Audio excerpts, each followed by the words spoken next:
dar inicio, agradeceré que me confirmen si se está escuchando conforme adecuadamente.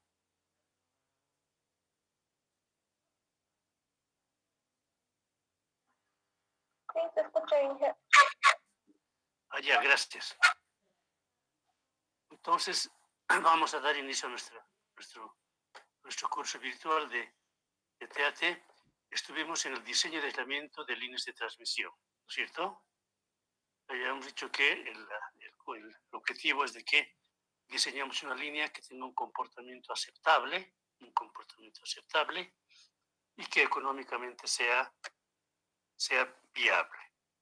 Hemos dicho que hay muchas técnicas de diseño, hay técnicas empíricas, probabilísticas, de experiencia, etc. Pero lo fundamental es de que el diseño eléctrico está basado en la física de descargas, cuando cae un rayo, entonces, como hay una descarga eléctrica desde la sobretensión que ha generado la descarga atmosférica, que pasa por la resistencia de la cadena de aisladores y va al conductor. Entonces es la base, pero también se consideran otros efectos como el efecto del viento, la nieve, el sismo, la estética, el espacio para circular alrededor de los equipos, etc. Entonces, en base a esto hemos indicado uno de los métodos, que es el método de L. París, de un señor de Italia, con el cual ha dado la separación fase-tierra, ¿no es cierto? Hemos calculado la separación de fase-tierra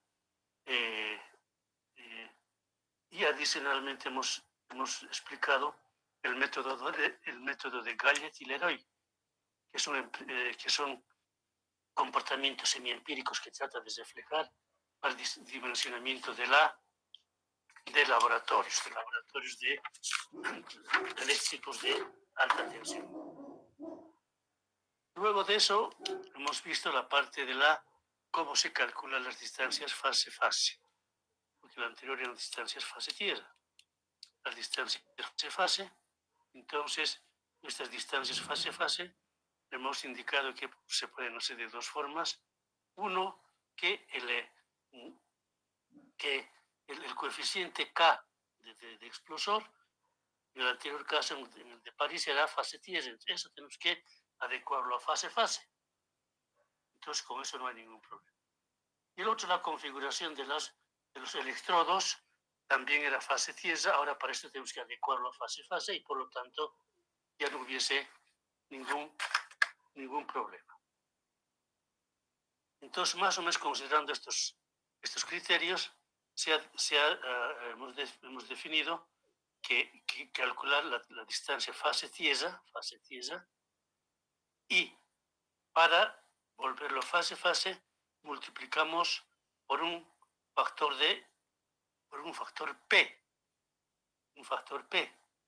y con este factor que P siempre es mayor a 1, vamos a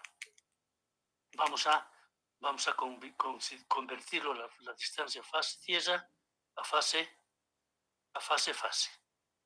Entonces hemos dicho una vez que si es que el impulso de maniobra está entre 150 y 950 kb, el P va a ser igual a 1.6. Si está entre 1050 y 1175, que son más o menos para líneas de 230 kb, el factor que vamos a multiplicar el P es igual a 1.7. Si es más grande, a 1300, ya para 500 kb de tensión nominal, P va a ser igual a 1.8. Ahora, hasta acá hemos dicho que es todo eléctrico, ¿no es cierto? Todos los factores que hemos considerado son factores eléctricos. Pero también hemos dicho de que en la línea o en la subestación también hay factores que no son eléctricos. Por ejemplo, aspectos mecánicos, la velocidad de viento, la presencia de nieve, la presencia de terremotos, de sismos o las distancias que tiene que haber para que los líneas de mantenimiento suban, etc. Todos esos factores tenemos que ver que si es que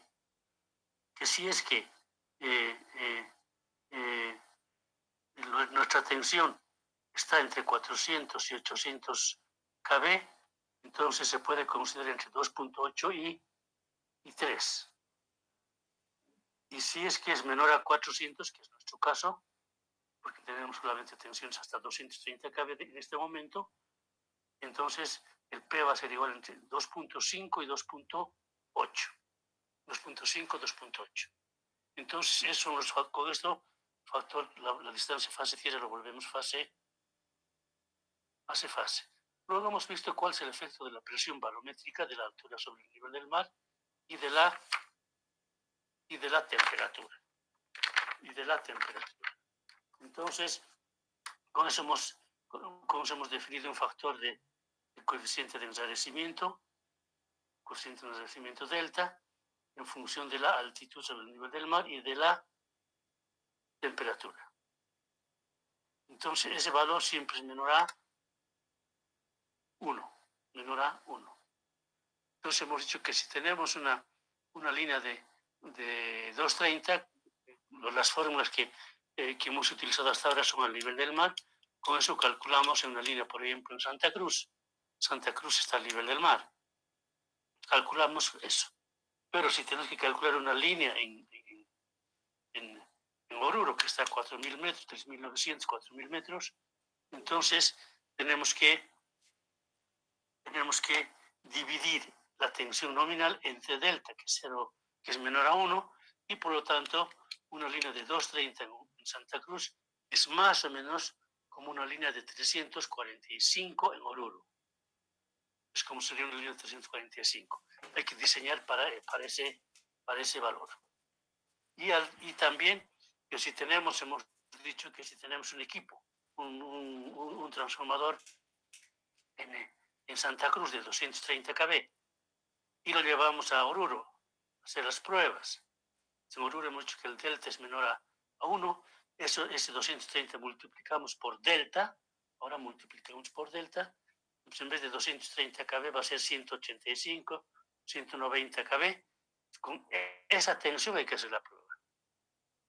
Si es que lo hacemos con 230, entonces el trafo lo quemamos, no fundimos, lo dañamos.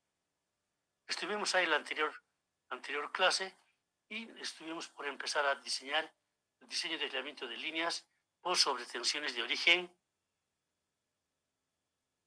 atmosférico, sobretensiones de Rayo. Entonces, en nuestro caso, hasta 230 kV, las líneas de 230 kV están diseñadas para sobretensión de Rayo, porque esos son los que provocan la mayor cantidad de fallas. Hasta 230 kV, hasta 300 kV, la sobretensión de Rayo. Como nosotros tenemos 230 kV solamente, entonces estamos todavía en este rango. Ahora, ¿cuáles son los métodos? Primero tenemos que saber la frecuencia de descargas en la línea en cada 100 kilómetros de longitud de línea y por cada año. Entonces, no todos los rayos caen en la línea. Otros caen, llegan a la punta del cerro, se van lejos, etc. Entonces, para nosotros la frecuencia F1, eso nos interesa cuántos caen a nuestra línea, cuando nuestra línea tiene por lo menos 100 kilómetros y además cada año cuántos caen. Ahora, de esta frecuencia F1, una proporción provoca un flameo. No todos provocan flameo. Porque la sobretensión que se genera tiene que estar en competencia con el aislamiento, cuántas cadenas hay. Entonces eso tiene una tensión de soportabilidad. Entonces, si la tensión de soportabilidad de la cadena de aisladores es más grande que la sobretensión que provoca el rayo, entonces no hay arco. Pero si es al revés, si la sobretensión que genera el rayo es más grande que la soportabilidad de la cadena, entonces va a haber flameo. Entonces, esa es una proporción P sub 1. Ahora, provoca flameo. Y no todos los que provocan flameo sacan la línea. Unos sí, otros provocan el flameo y desaparece el flameo, se autoextingue. Pero otros no, entonces esos sacan sí la línea. Entonces hay otra proporción P sub 2. P sub 2 que provoca la salida de la línea, que es lo que a nosotros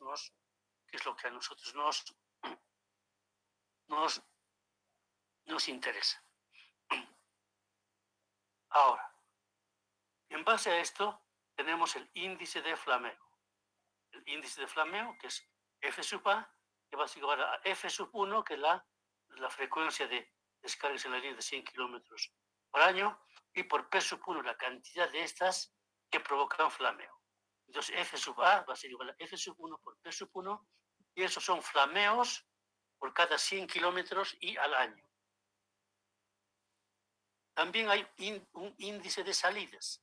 ¿No es cierto? Que a nosotros nos interesa el índice de salidas. Es ST igual a el índice de flameo por P sub 2. Eso nos da el número de salidas por cada 100 kilómetros y al año. Entonces, conociendo lo anterior, podemos decir que esto también es igual a F sub 1, la frecuencia, P sub 1, la parte que provoca flameo, y P sub 2, que provoca salidas de la línea. En base a esto calculamos el índice de flameo primero de líneas no acorazadas, de líneas que no tienen cable de guardia. Líneas que no tienen cable de guardia.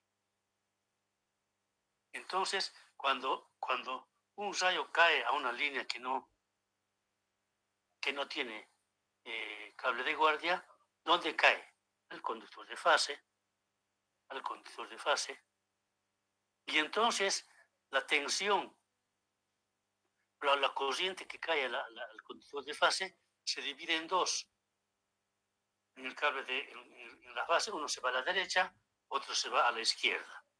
Y es decir, que depende de la impedancia característica del conductor. Y como quiera, uno se va a la derecha, otro se va a la izquierda, y el conductor se podemos decir que está en paralelo.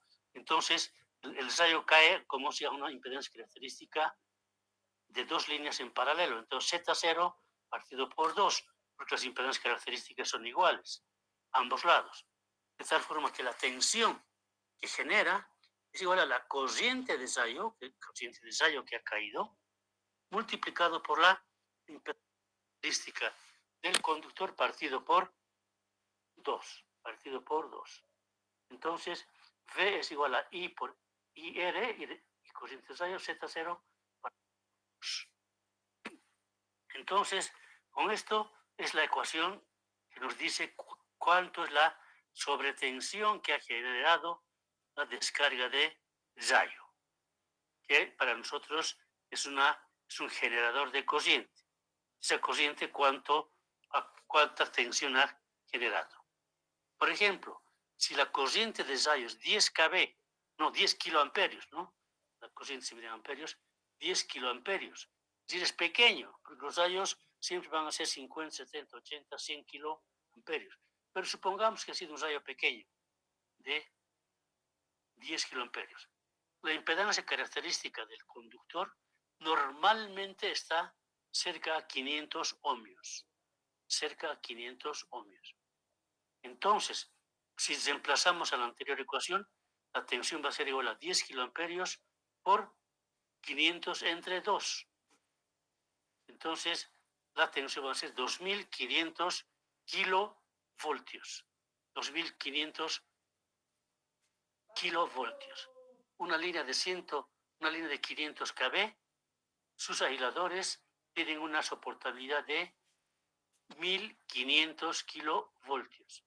Es decir, que si es que una línea de 500 kV no tuviese cable de guardia, igual a este le provoca flameo.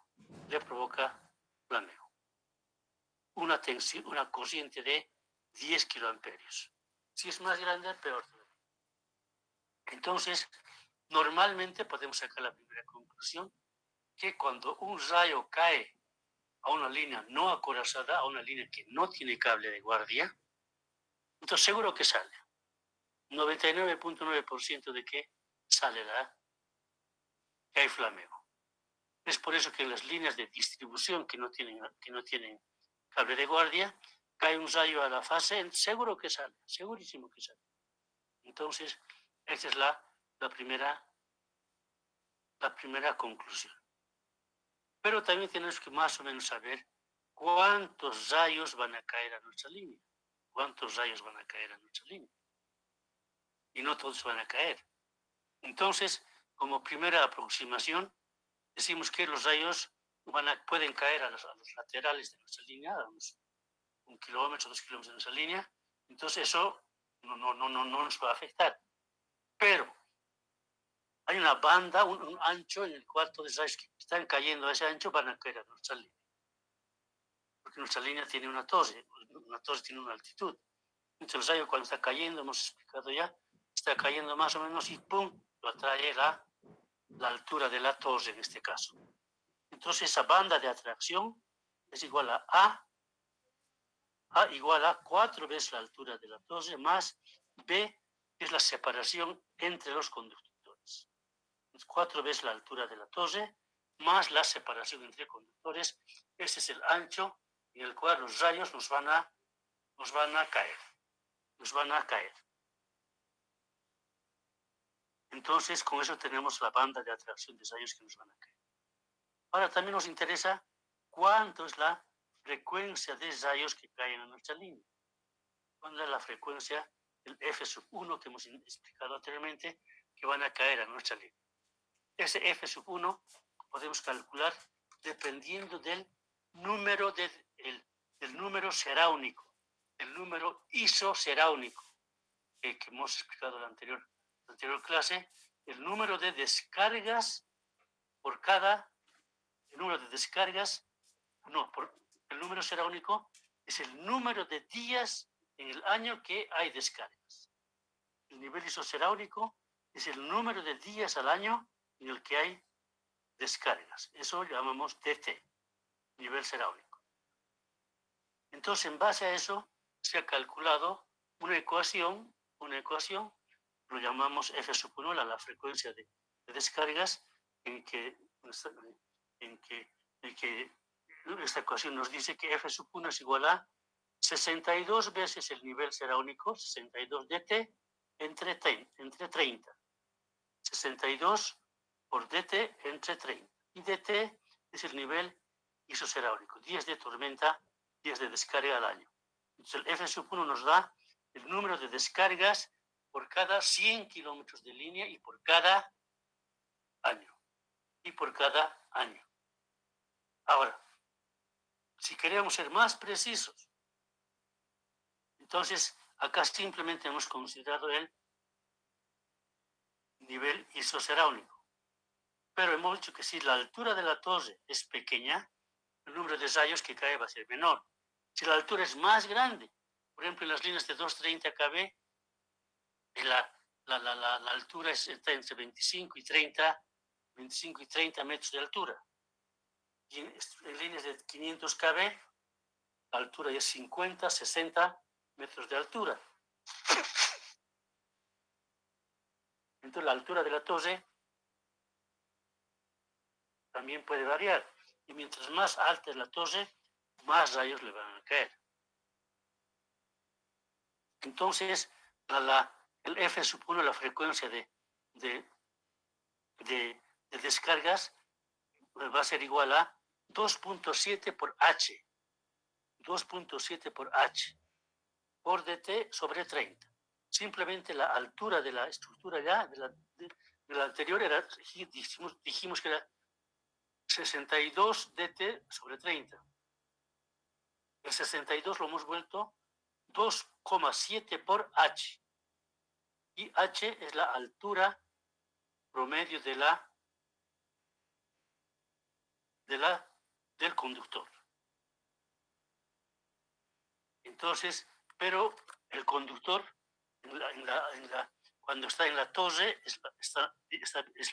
en ese momento está más alto. Y a medida que va en el vano, entonces por la flecha se va reduciendo, va bajando. Entonces tenemos que poner H es un valor promedio. un valor promedio, que S es igual, esa H es la altura superior del conductor, ¿no es cierto? En la torre, la altura superior del conductor, menos 2/3 de su flecha, menos 2/3 de su flecha. Es como si el conductor estuviese horizontal a esa altura, 2/3 de la flecha. Y eso reemplazamos en la anterior fórmula y tenemos F sub 1, la frecuencia.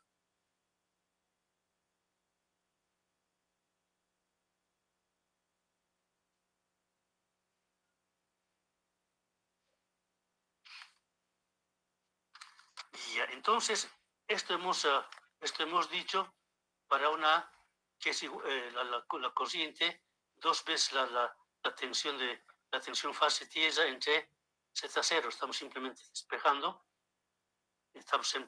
despejando. Sería para fase. Entonces, la corriente de rayo es 2 por la tensión fase tierra entre impedancia característica.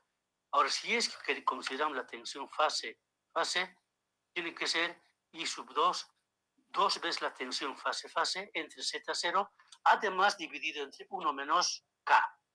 Y K está entre 0,15 y 0,30. Es decir que estos son las pequeñas variaciones que hay cuando la tensión es fase o tensión fase tierra. Pero en forma general, en este caso, por lo menos el 90% dice que provoca flameo, ¿no es cierto? Por lo menos provoca flameo. Como cae directamente el conductor, entonces el P sub 1 va a ser igual a 0,9. 0,9.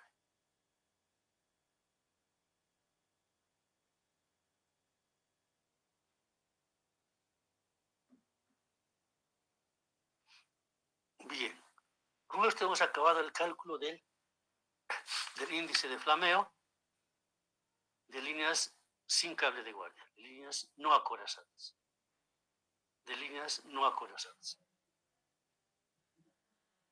Ahora vamos a ver el índice de flameo en líneas acorazadas. En líneas que tienen cable de guardia. Acá las fallas pueden producirse porque ha fallado el cable de guardia. El cable de guardia, para proteger, tiene que estar encima del conductor. Pero si está a un lado, con un ángulo, a otro lado está muy alto, entonces el rayo, en forma horizontal, más o menos horizontal, puede venir y puede caer directamente al conductor. Entonces, eso es falla del cable de guardia, falla del acorazado. Y el otro es el flameo de reflexiones. Cuando cae la punta de la estructura, va a la tierra, flamea, hay reflexiones sucesivas, etc. Y entonces eso puede provocar también la suma de la sobretensión y puede provocar flameo. Son las dos fallas. Antes se utilizaba cables de guardia con un ángulo de 30 grados de protección. Es decir, que del cable de guardia bajamos una vertical y del cable de guardia también bajamos una línea hacia el conductor. Entonces ahí va a haber un ángulo. Entonces ese ángulo era 30 grados. Pero después, a medida que las alturas de la torre fueron subiendo, los rayos caían por un lado al conductor y por eso se pensó que ese ángulo de 30 grados era muy grande. El conductor, el cable de guardia tiene que estar más cerca, más encima del conductor. Por eso que ahora se utiliza más o menos un ángulo de 10 grados. Solamente 10 grados. Entonces el cable de guardia está casi encima el conductor de fase. Entonces esto provoca mayores fallas de del calendario de la corazón. Ahora, hay muchas formas para muchos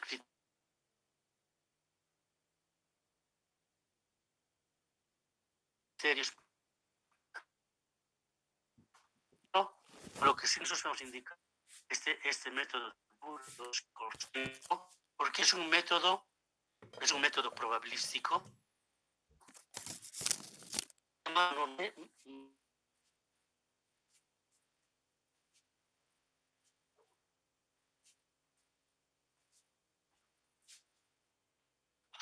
Entonces es la ventaja de que podemos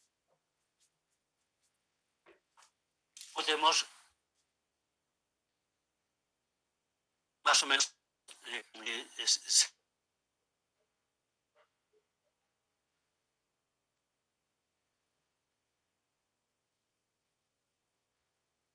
de blindaje. Entonces nos dice que en realidad el ensayo tiene un comportamiento probabilístico. Cae aquí esa KB, 20, 30 KB, cae a un lado, cae a un grado de probabilidad de la falla de blindaje.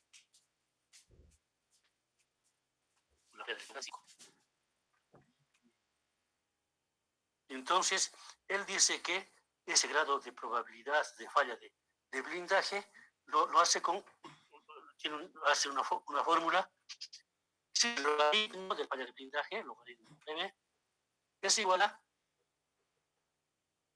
theta de 1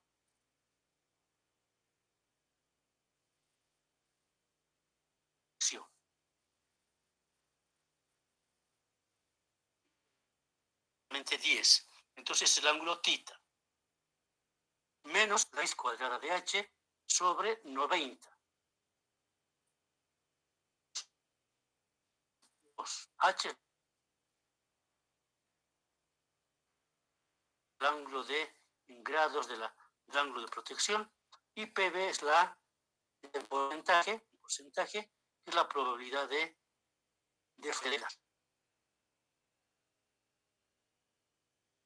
falla de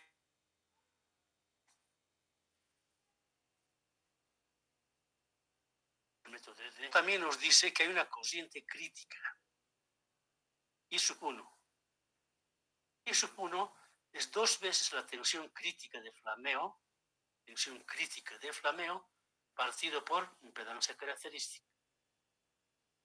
Entonces, esto ya más o menos anteriormente hemos escrito esta ecuación, pero acá lo que nos dice que despejando la corriente I1, 2 veces la tensión crítica de flameo, entre Z0, es la corriente por encima del cual va a haber flameo.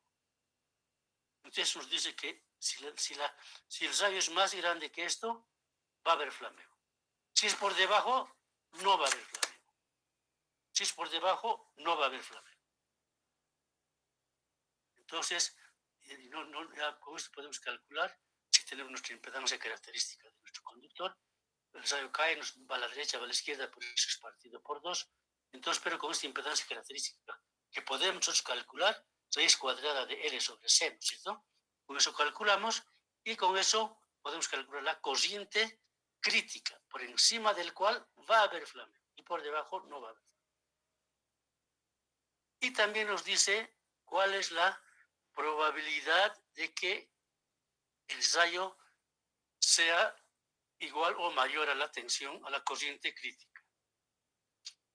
Nos indica cuál es la probabilidad de que es la corriente crítica la que va a provocar o no va a provocar flameo, que la probabilidad de qué probabilidad va a tener para que el rayo sea igual o más grande esta corriente crítica.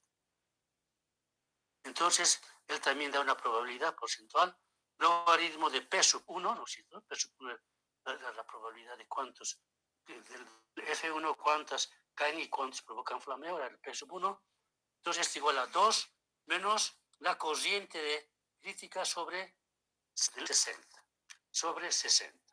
Entonces, la probabilidad en la cual la corriente sea mayor a la corriente crítica. Y una vez que tenemos estos valores, ya podemos escribir la ecuación que nos indica cuántos flameos va a haber al año y cada 100 kilómetros de línea. Es PF igual a F sub 1, lo que hemos calculado con la ecuación, F sub 1 la frecuencia, por P sub 1 hemos calculado ahorita la probabilidad, P sub 1, P sub B también la probabilidad de falla de blindaje también hemos calculado, y como quiera que dos son probabilidades, son porcentuales, el P sub 1 y el PB, por eso es por 10 a la menos 4. 10 a la menos 2 menos 2, entonces 10 a la menos 4. Entonces sería una ecuación que nos dice cuántos flameos va a haber por cada 100 kilómetros de línea y por cada año. Entonces esa sería la ecuación de Kostenko que nos indica cuántos flameos van a haber al año dependiendo de la frecuencia F sub 1 y también del P sub 1. P sub 1.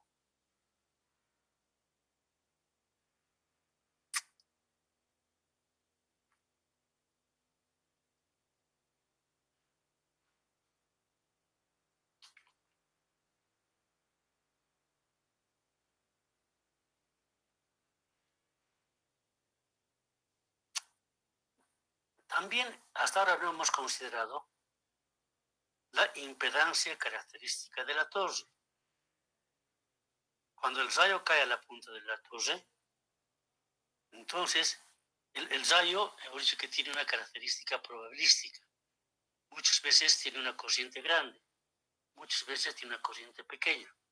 Y también hemos dicho que hay un tiempo de frente y un tiempo de cola. Entonces, este tiempo de frente es el tiempo que tarda el rayo en subir desde cero hasta su valor máximo. Y entonces, cuando ese tiempo es igual a un microsegundo, entonces se inyecta una corriente al hilo, a la estructura. Inyecta una corriente.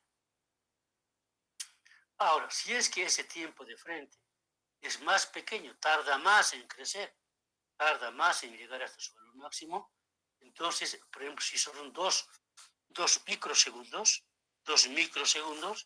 entonces ya no es corriente inyectada, sino es carga electrostática,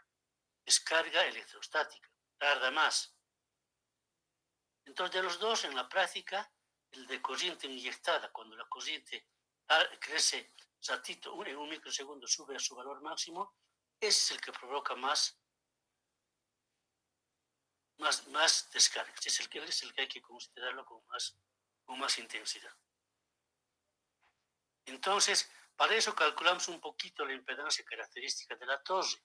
Hasta ahora hemos hablado solamente de la impedancia característica del conductor, pero de la torre, su impedancia varía desde la punta, que tiene un valor, a medida que va bajando hasta la tierra, varía mucho su impedancia, y por eso se toma un valor promedio. Ahora, en el caso del conductor hemos dicho que de qué depende la impedancia característica. Depende del diámetro y depende de la separación de las fases. No dependía de la tensión. Dependía de la configuración de la línea. Entonces, aquí también depende de la configuración de la torre. Hay torres en zigzag, torres en K, torres X, etc. Y entonces, nosotros para más o menos ponernos de acuerdo, vamos a ver que puede haber una torre que llamamos cónica, tiene la forma de un cono. Es un triángulo, la punta es así, tiene un cable de guardia, luego hacia abajo se va abriendo, entonces es un cono. Entonces, el cono tiene una altura h y tiene un radio en la parte baja al nivel del suelo, es el radio de la estructura. Entonces, en ese caso, si la torre tiene una geometría, tiene una forma de un cono, entonces la impedancia característica de esa torre va a ser igual a 30, logaritmo natural, entre paréntesis, 1 más h cuadrado sobre r cuadrado. H hemos dicho que es la altura de la torre y r el radio en la base, el radio del cono, pero en la base. Esa sería la impedancia característica de una torre en forma de cono. Ahora, cuando el anterior normalmente es cuando la configuración de estructuras es triangular o es vertical, entonces es más o menos cónica. Pero cuando la estructura tiene una configuración de conductores horizontal, entonces es más ancho arriba, entonces podemos decir que es un cilindro, que tiene la forma de un cilindro. Entonces en este cilindro h igual es la altura de la torre y r es la altura y r es el radio del cilindro. Entonces cuando es cilindro, la impedancia característica es la impedancia característica podemos calcular, es igual a 60 por logaritmo natural de h sobre r más 90 r sobre h menos 60. Hemos dicho que la impedancia característica solamente medimos en ohmios. No es ohmios, kilómetros sobre metro, no solamente, ¿no? Una línea de 1 kilómetro, una línea de 100 o 1000 kilómetros, igual tiene la misma impedancia característica, tantos ohmios. Entonces, esta sería la impedancia característica de las ohmios, es decir, de las torres. Ahora, cuando hemos hablado del efecto de la descarga de rayo en la línea, hemos dicho de que cae, cuando el rayo cae a la punta de la torre, baja a la tierra, entonces para nosotros el rayo es simplemente generador de corriente. Son kiloamperios. Entonces, estos kiloamperios llegan a la tierra y se encuentran con la tierra, que eléctricamente es simplemente ohmios, la resistencia de puesta a tierra de la torre. Entonces, la tierra para nosotros es ohmios. Entonces, los kiloamperios se multiplican por los ohmios y tenemos la sobretensión.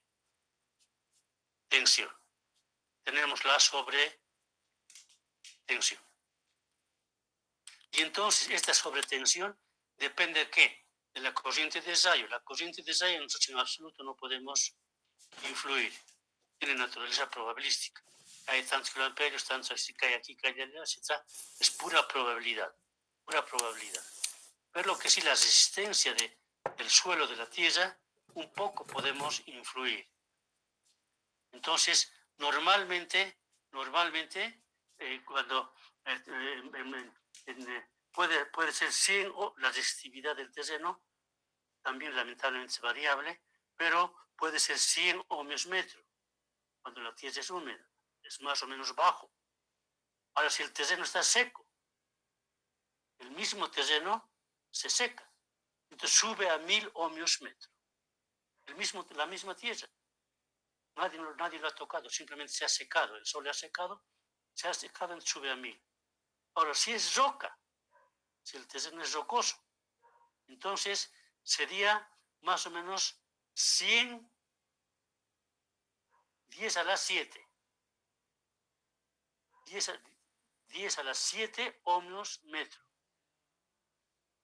100 millones de ohmios metro. Eso ya es imposible de considerarlo o tratarlo. Entonces, en el caso de la roca, desde el punto de vista de fundación, es una belleza. Lo hacemos una estaca, lo ponemos ahí la estaca en la roca y la estructura nunca se va a caer, nunca se va a desequilibrar. Desde el punto de vista de resistencia mecánica, es bien alto, es bueno para nosotros. Pero desde el punto de vista de puesta a tierra, es pésimo para nosotros. Cualquier rayo que caiga ahí, entonces la sobretensión va a ser extremadamente grande y la línea va a salir. Entonces, siempre hemos hecho en líneas que ganamos en una parte y perdemos en otra. Pero si tenemos un terreno, digamos, en 100 ohmios metro, 200 ohmios metro, entonces hemos dicho que podemos poner puesta a tierra, podemos poner contraantenas, 10 o 15 metros de contraantena de cada pata, y ponemos inclusive una varilla, clavamos una varilla.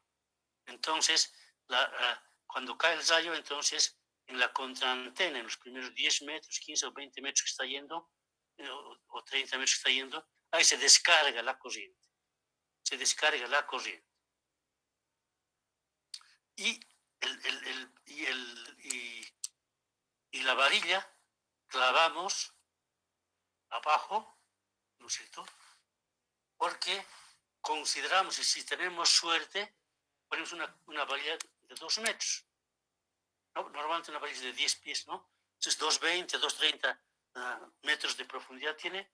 Clavamos, y entonces capaz a 2 metros de profundidad encontramos un terreno, una resistencia bien baja. Puede que ya sea más baja a 2 metros, entonces el rayo cuando baja por la varilla puede descargar. Entonces para eso la puesta a tierra. Pero la puesta a tierra nosotros normalmente medimos con Megger, ¿no? Con esa cosa que damos manija, damos manija, y entonces medimos la resistividad del terreno con Megger. Es como si estaríamos midiendo con una frecuencia 50, 100 Hz.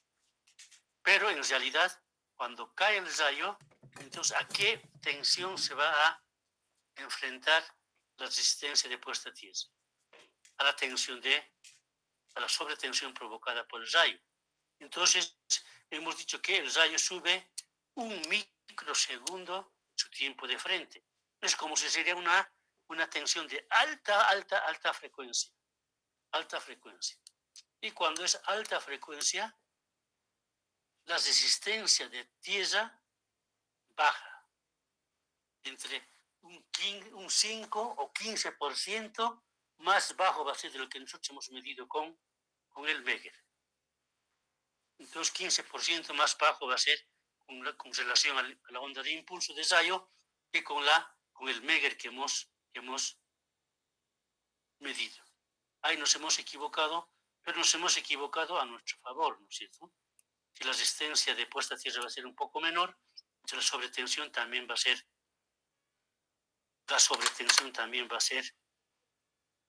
ser menor.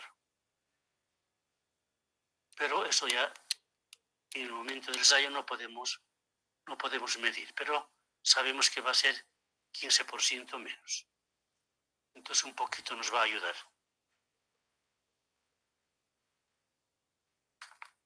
Y ya, hasta ahí es el diseño de aislamiento para sobretensión de rayo, sobretensión de origen externo.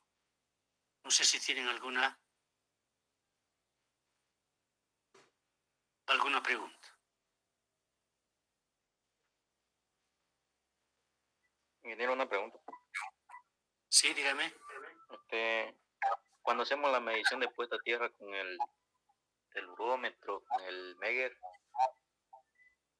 ¿se hace también medición de la resistividad? ¿O solamente puesta o resistencia a la tierra?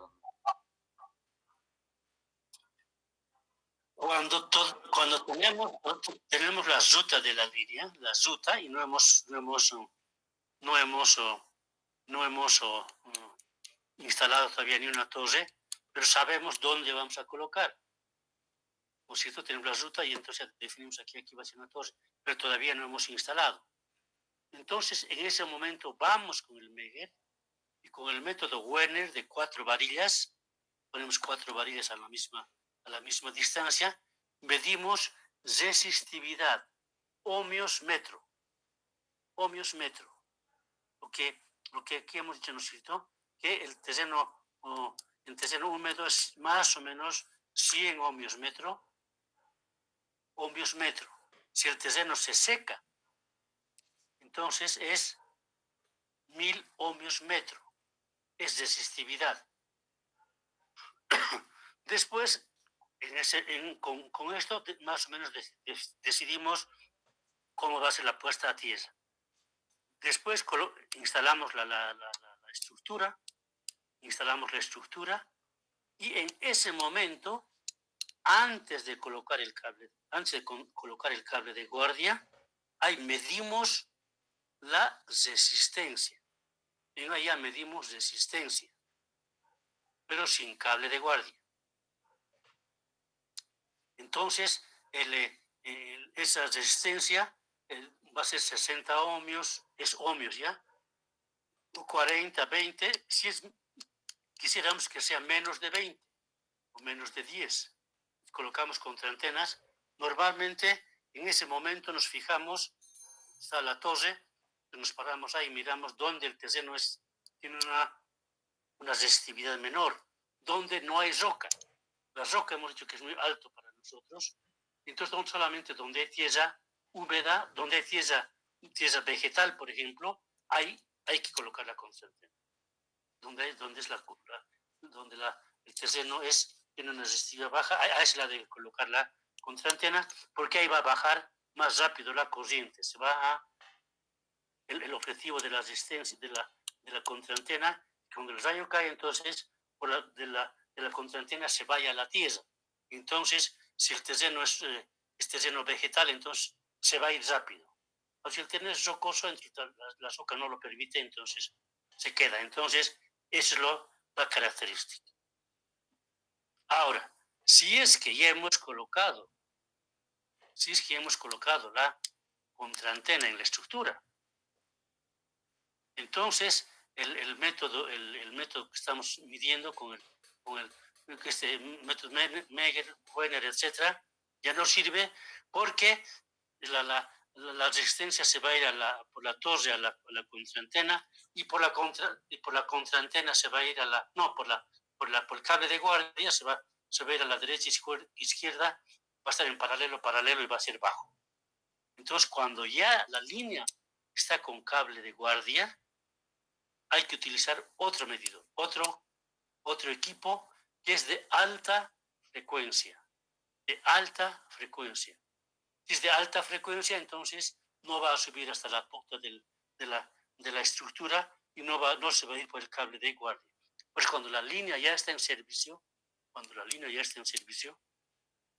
entonces nos dice, ha habido una descarga y ha salido la línea, etc. Queremos saber cuál ha sido la razón. Una de las razones es de que la resistencia es alta. Pero en ese caso ya no podemos medir porque ya tiene cable de guardia, etc. Tenemos que medir con un equipo de alta frecuencia.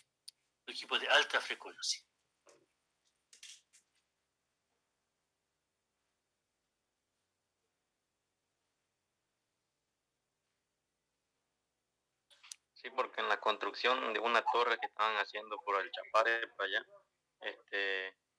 cuando estaban construyendo ya, digamos, la parte 1, digamos, la parte del cimiento, la fundación, medimos medición de la resistencia de la tierra con el melurómetro, y también la resistividad con el melurómetro, igual, con el telurómetro.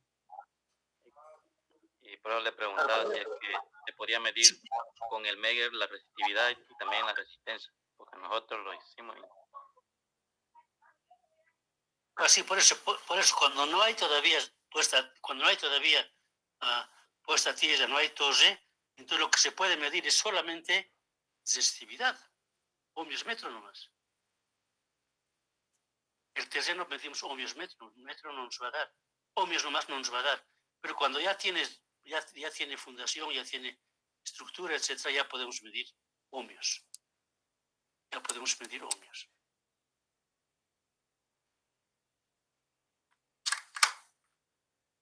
¿Y qué preguntas más? Ahora, si es que pudiésemos, hemos dicho de que cuando cae el rayo, entonces la descarga baja a tierra, y entonces por la contraantena que hemos puesto bajo la tierra, por ahí se va descargando, se va drenando a la tierra. Entonces, los primeros metros de la pata de la torre, en ahí se drena más. Ahí se drena más. Y entonces, pero si es que pudiésemos tener una contraantena de 200 metros, de 200 metros hacemos una contraantena. Y entonces cae el rayo en los primeros metros donde se empieza a drenar, hasta los 20 o 30. Entonces está drenándose, pero todavía no ha acabado de drenarse. Pero en ese momento ya ha tardado 1 o 2 microsegundos.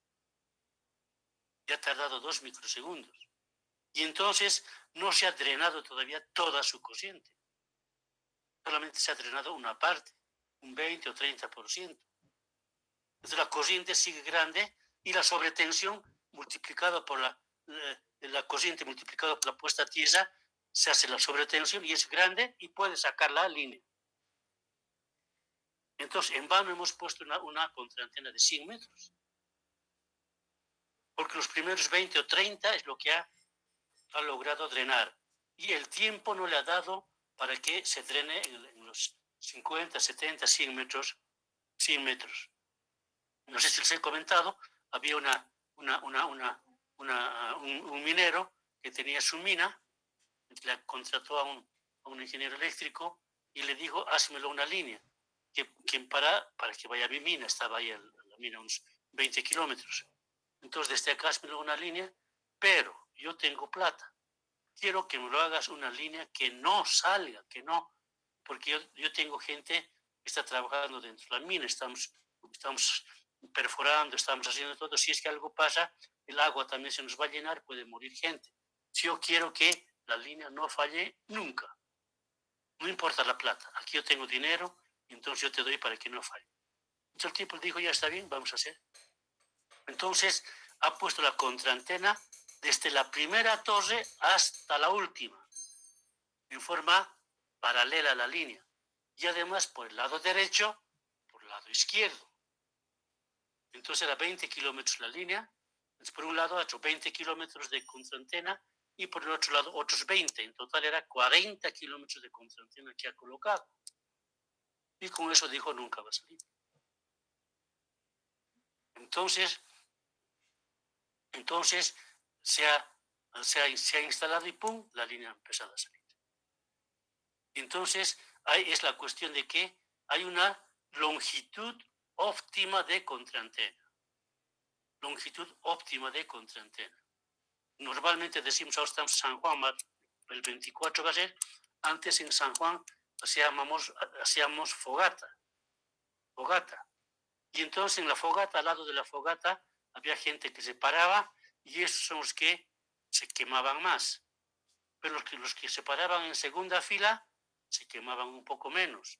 En la tercera, cuarta, en la quinta, sexta fila, que está más atrás, ya ni sentían siquiera el calor de la fogata. La descarga atmosférica es igual. Los primeros metros de la contraantena es cuando se drena más. Entonces se puede calcular, en otra oportunidad que ya tengamos, si hacemos una clase adicional, podemos calcular la longitud óptima de la contraantena, que normalmente está entre los 15 y 30 metros, más no. En una oportunidad estuvimos colocando contraantenas en La Paz, hacia Songo, y entonces también nos dijeron, no quiero que salga la línea, ustedes van a ser culpables si es que sale la línea, esto que el otro. Entonces hemos puesto, pondremos contraantena, harto contraantena. Hemos puesto de cada pata, un lado, otro lado, cuatro contraantenas a cada lado.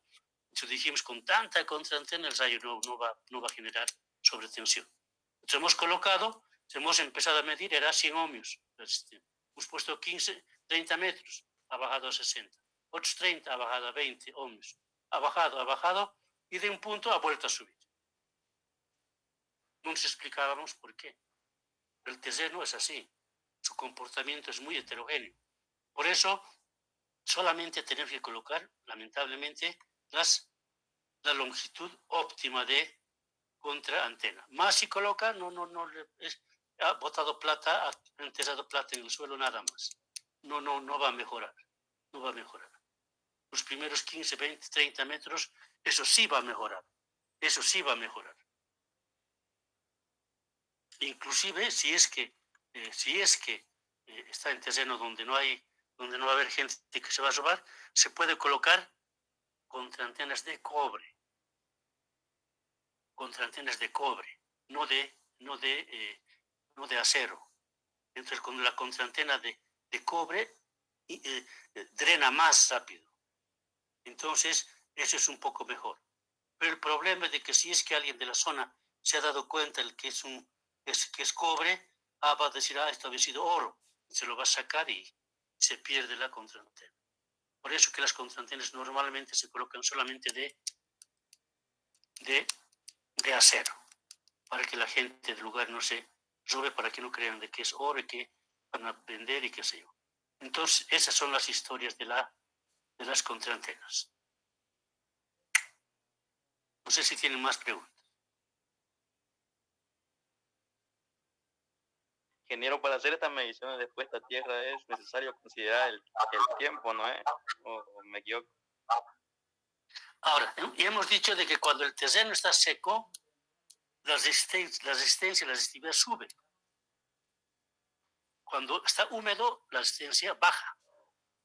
Entonces, lamentablemente, en terreno seco, cuando está haciendo sol, el terreno se ha secado, entonces sube la resistencia. Digamos, lo pone las 4 contraantenas, las cuatro varillas, lo clava. Y entonces el terreno está haciendo sol. Entonces mide 60, 80 ohmios. Se va a su casa y las varillas lo dejan, no lo mueve. Y entonces al día siguiente vuelve y está lloviendo. Entonces vuelve a medir y va a medir 20 o 30 ohmios. Solamente porque se ha mojado, baja la resistencia. Por eso, cuando está por llover, el cielo está con nubes, está por llover, ¿no es cierto? Entonces, en las nubes ya hay cargas. Y hay cargas positivas, negativas, ¿no es cierto? Como hemos dicho, el fenómeno de la descarga atmosférica, hay descarga piloto, etcétera, hemos explicado, ¿no es cierto? Entonces ya hay cargas negativas normalmente en la parte inferior de la nube, y entonces, pero ya está por llover. Entonces, ya está por llover, pero todavía no ha caído ni una gota. Entonces el terreno que está seco, el terreno está seco. Y si es que cae un rayo en ese momento, entonces cae el rayo a la torre, y la torre llega al suelo. ¿Cuánta la resistencia? Bien alta, y seguro que sale la línea. Por eso que se dice que las descargas de rayo seco siempre saca la línea. ¿Por qué? Porque la resistencia de puesta a tierra está alta. Después se ha llovido, lo ha humedecido el terreno. Por haberlo humedecido, la resistencia del terreno va a bajar. Cae el rayo, entonces el rayo se va a encontrar con una resistencia de puesta a tierra menor. Entonces la sobretensión también va a ser menor. Entonces puede que no salga. Por eso se dice que la descarga en seco es desventajosa. La descarga en seco es muy desventajosa. Y por eso que los constructores, los que están haciendo la línea, entonces nosotros les decimos, tienes que bajar hasta 20 ohmios. Y entonces excavan y no pueden bajar. Y entonces mañana vamos a medir a las 10 de la mañana. Entre las 8 o 9 de la mañana, le echan agua, en las varillitas. En las varillitas le echan agua. Para que cuando midamos, entonces midamos la puesta a tierra del agua húmeda, de la tierra húmeda, con agua. Entonces, eso baja. Eso baja. Y ya, entonces quedaremos en eso. Ahora vamos a ver el... ¿O tienen alguna pregunta más?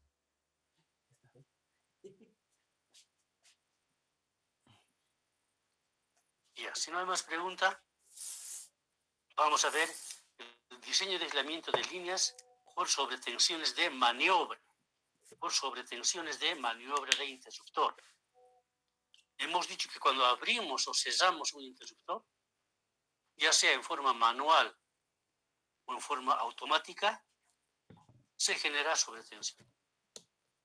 Es sobretensión de origen interno, porque en nuestro sistema, nuestro interruptor estamos abriendo, dentro de nuestro sistema eléctrico, estamos abriendo, por eso que se llama sobretensión de origen interno, generado por apertura o cierre de interruptor. Entonces, esto también genera, cuando nuestra tensión es menor a 300 kilovoltios, entonces este valor es menor al de la sobretensión de rayo. Este valor es menor al de sobretensión de rayo. Pero en líneas mayores a 300 kV, cuando es 500 kV, 700 kV, 1000 kV, entonces esta sobretensión de origen interno es más grande, más determinante que la sobretensión de rayo. Eso uno. Y dos, hemos calculado con F1, P1, cuántos flameos va a ser por cada 100 kilómetros por cada año, ¿cierto? En la sobretensión de origen de rayo. Entonces es un valor exacto que nos da tantas salidas por cada 100 kilómetros y por cada año. Entonces eso es en rayo. Pero en este caso no. En interruptores todo es probabilístico. Se comporta con la curva de distribución de Gauss, gaussiana. La curva de Gauss, conocen, está en la cosa, es igual, tiene la forma de una campana de la iglesia, donde tocan la campana para llamar a misa. Esa es la campana de Gauss, Entonces, de acuerdo a eso se puede comportar. En el eje Y tenemos la probabilidad de descarga y en el eje X los kilovoltios. De tal forma, con kilovoltios, la probabilidad de que suceda es tanto, etc.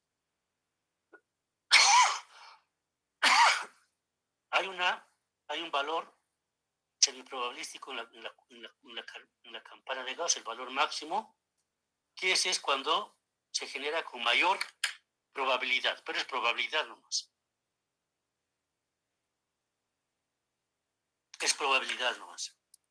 Pero esa probabilidad, ese valor, siempre puede generarse a un valor menor, un poquito menos de la curva, a la derecha. Eso se llama desviación estándar. Hay dos desviaciones estándar a la derecha y dos a la izquierda. Es decir, que normalmente en esas 4 desviaciones que hay, en esa punta es lo que se genera el flameo por la maniobra de interruptor. Entonces, por eso es semiprobabilístico. No hay una ecuación exacta que nos diga cuánto es. Aquí tenemos una ecuación. El nivel básico de aislamiento, rayo, NBI, nivel básico de aislamiento, es igual a la tensión del 50%, ya hemos explicado.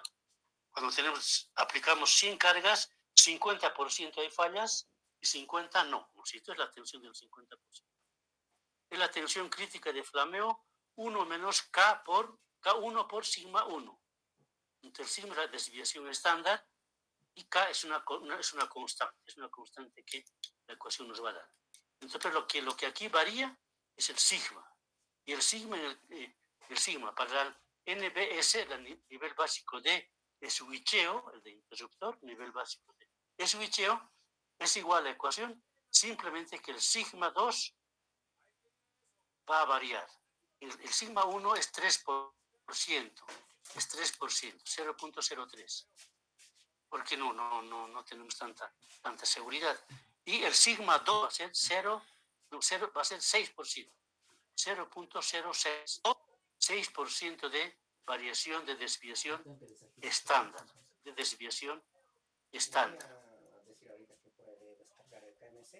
Entonces, eso hay que considerar en el caso de la maniobra.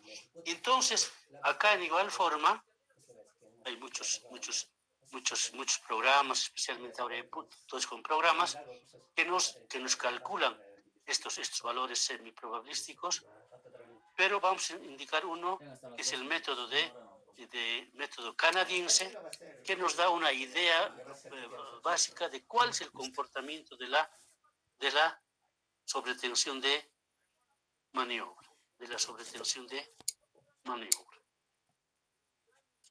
Entonces, este método canadiense tiene cuatro criterios que nos dicen qué es su método, cuáles son los criterios que tenemos que considerar. Entonces, nos dice que primero, cuando abrimos el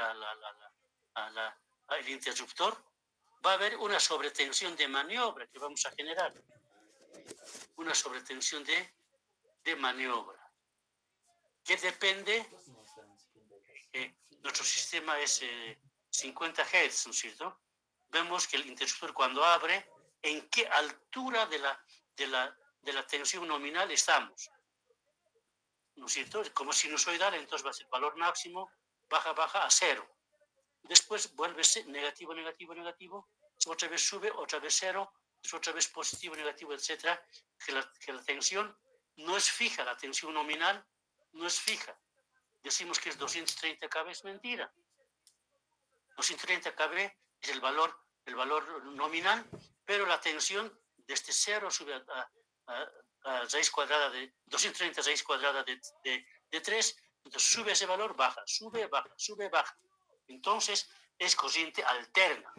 Entonces, como quiera que es así, entonces la sobretensión de maniobra es de naturaleza probabilística. Es como la campana de Gauss. Va a bajar desde un valor bajo, va a subir hasta un valor alto, va a bajar. Esa es la probabilidad de la sobretensión de maniobra. Entonces, ahora nosotros para eso colocamos una cadena de aisladores para que la sobretensión que se genere en el brazo de la torre, entonces la cadena de aisladores lo aísle. Son aisladores eléctricos, ¿no es cierto? Los aisladores son aisladores eléctricos, y entonces se tiene una tensión de soportabilidad, una rigidez dieléctrica tiene la cadena de aisladores, dependiendo cuántos colocamos. Y entonces, eso también tiene naturaleza probabilística. La rigidez dieléctrica de la cadena de aisladores también tiene naturaleza probabilística. Es el 2. El 3, el criterio 3, dice que por suerte ambos que tienen naturaleza probabilística, la sobretensión que genera la apertura del interruptor y la rigidez dieléctrica de la cadena de aisladores se puede determinar mediante curvas. Se puede determinar mediante gráficos. Y del gráfico, el cuarto, es que se puede calcular el valor de la probabilidad de flameo. De donde estamos, a ver, 1, 2, 3 páginas, váyanse adelante. 3 páginas, váyanse adelante.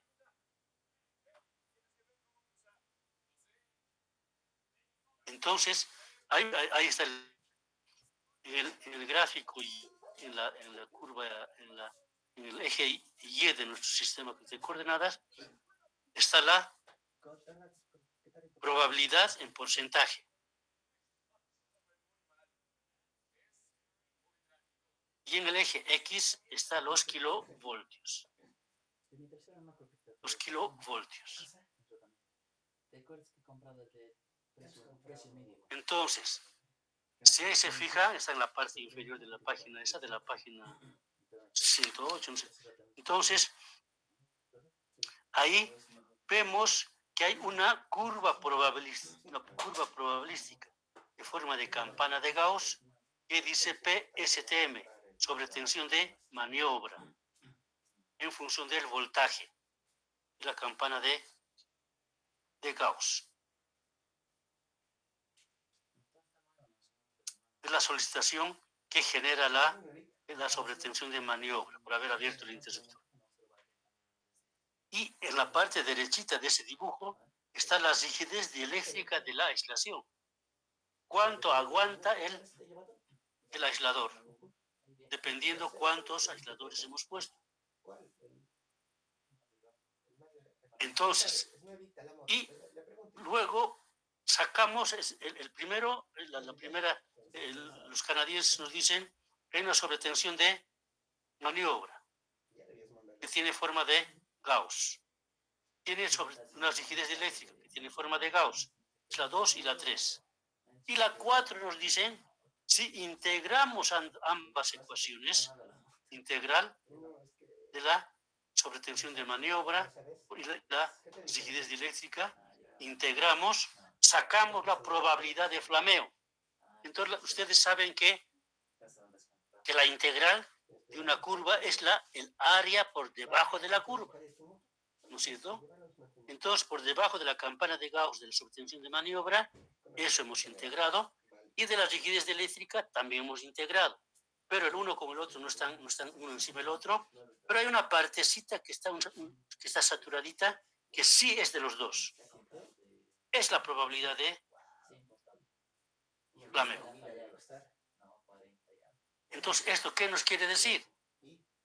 Si es que la rigidez dieléctrica, esa campana de Gauss que está al lado derechito, le ponemos más aisladores. Entonces quiere decir que va a aguantar más kilovoltios. Entonces va a aguantar más kilovoltios, más a la derecha se va a ir. Más a la derecha se va a ir. Y si se va más a la derecha, ese espacito chiquito de la integral que está achuradito va a ser menos. Teóricamente, si lo ponemos más aisladores, se va a salir. ¿Y cuánto va a ser la salida? 0. Ya no va a haber área achurada. Pero eso no es en la realidad, lamentablemente no es así, ¿no es cierto? Ponemos más aisladores y nos vamos más a la derecha, pero no podemos irnos más a la derecha porque tampoco no va, lamentablemente. Ponemos más aisladores, crece la rigidez de lo que aguantan los aisladores, pero no va hasta el infinito. Y lo mismo con el otro, el de la izquierda, la sobretensión que genera la apertura del interruptor. Entonces, eso cuando es más grande, entonces viene más a la derecha. Y entonces el área que está achurada va a ser más grande. Entonces la probabilidad de falla va a ser más grande. Va a ser más grande también. Entonces esto es para jugar, ¿no es cierto? El 1, la rigidez eléctrica un poco podemos jugar con cuántos aisladores colocamos. Y la sobretensión de maniobra, eso depende del sistema, ¿no es cierto? Depende del sistema. En teoría, si es que ponemos 1.000.000 de aisladores, digamos, teóricamente la rigidez dieléctrica lo estamos llevando hacia la derecha y la probabilidad de falla va a ser casi 0, ¿no es cierto? Va a ser más o menos 0, pero no. Poner 1.000.000 de aisladores es una locura. Entonces, siempre tiene que haber esa probabilidad de falla. Y ya. Entonces, volvemos nomás al método donde decía método de canadiense, de la Canadian Electrical Association. Volvemos, el método canadiense.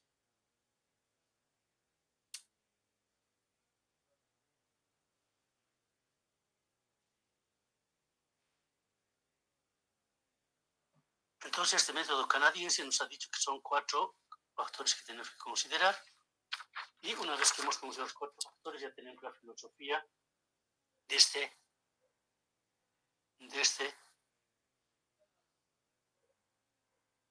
método. este método. Ahora, ¿cómo calculamos el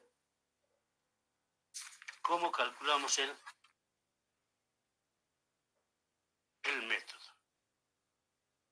A ver, estamos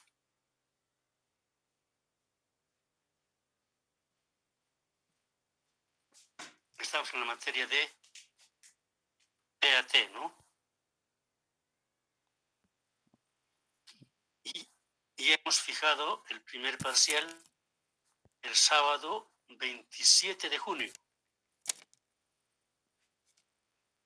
Es decir, Inge, sí, Inge, respecto a la fecha de examen, habíamos hablado en el grupo que tenemos de WhatsApp solicitando que para ver si podíamos postergar el examen para el lunes 29. lunes 29 de junio. Sí, para que tengamos sábado y domingo para poder estudiar, porque pensé que tenemos examen el jueves de sistemas de potencia. Entonces, no sé si podría postergar. Lunes 20. Inge, pero yo no estoy de acuerdo que se suspenda el examen. Para mí está bien el sábado. Ulala, ¿los qué hacemos? Sí, yo también hago. Que se mantengan las Ya tenemos que ponernos de acuerdo para que estemos de acuerdo, ¿no es cierto? Yo en el grupo ya dije, Inge, que no estaba de acuerdo y parece que no lo han tomado en cuenta. No es que no se tomó en cuenta, hemos hecho una votación. Yo había hablado con ellos en ese sentido, Inge. Hemos hecho una votación y la verdad es que todos han votado para que se suspenda para el día lunes. Es que más Pero es que, Inge, ya se fijó la fecha. Y yo también tengo examen el 29. Ulala.